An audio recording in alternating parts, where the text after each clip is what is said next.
हजुरहरूलाई सेवाहरू ल हजुरहरू आइदिनु भएकोमा हामी धेरै धेरै खुसी छौँ। हाम्रो परिवारै जस्तो लाग्यो, त्यसमा धेरै धेरै खुसी छौँ है हजुरहरूलाई। ल हजुरहरू तर्फबाट पनि होटल सम्बन्धी यसो केही जानकारी गराइदिनु हुन अनुरोध गर्दछु।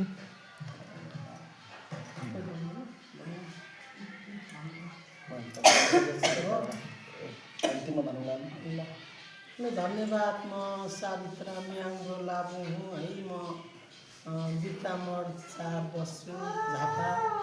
आज हामी के अरे श्रीअन्तु घुम्न आएकोमा आफ्नै दाजुभाइ भेट्दा आफ्नै घर परिवार भेटे जस्तो लाग्यो, एकदम खुसी हुन्छ। ठाउँमा हाम्रो मान्छेहरू पनि रहेछ भन्ने कति एउटा ठुलो गौरव लाग्यो मलाई।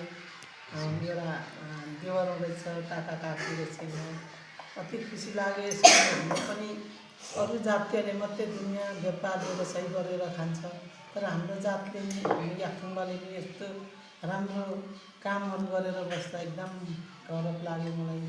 अझै पनि उन्नति प्रगति गर्दै लानु होला तपाईँहरूले भन्दै हाम्रो एउटा लाबुङ परिवारको पनि एकदम ठुलो गौरव मानेर एउटा एकदम धन्यवाद दिन चाहन्छु है। हजुर हुन्छ, धन्यवाद हजुर, धन्यवाद। सेवाहरू हजुर इटरी बस्तीमा चाहिँ यहाँ चाहिँ मेरो देउरानी हुनुहुन्छ, यता चाहिँ आराममा हुनुहुन्छ, यता मेरो नन्दा हुनुहुन्छ, म चाहिँ भाउजू होइन। धेरै खुसी लाग्यो किनभने हामीले धेरै पहिलादेखि सोचिरहेको थियौँ र आयौँ, तर मेन गरेर चाहिँ घाम हेर्नु पायौँ हामीले। अनि उता फुलहरू यो हेर्दै हेर्दै आयौँ, धेरै रमाइलो लाग्यो।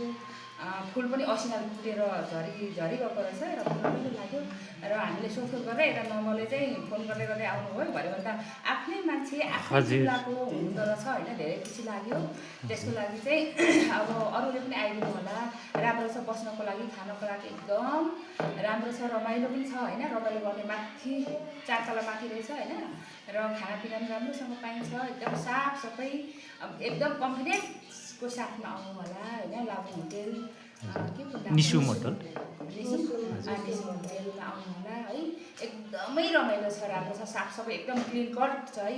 सेवाहरू हजुर सेवाहरू म चाहिँ निता लिङ्किन म्याङ्गो। हामी अब सबैजना 4 जना मिलेर घुम्न आएको आउने क्रममा यहाँ निसुम होटलमा चाहिँ आइपुग्यो। यहाँको सुविधा राम्रो रहेछ। जस यहाँ बस्नु छतमा निस्केर हेर्दा सबै भ्यूहरू देखिने रहेछ। राति कति रमाइलो भ्यूहरू देखिँदो रहेछ, रमाइलो लाग्यो, राम्रो लाग्यो। खाना बस्नको लागि एकदम सुविधा रहेछ। यहाँहरू पनि कोही घुम्न आउनुभयो भने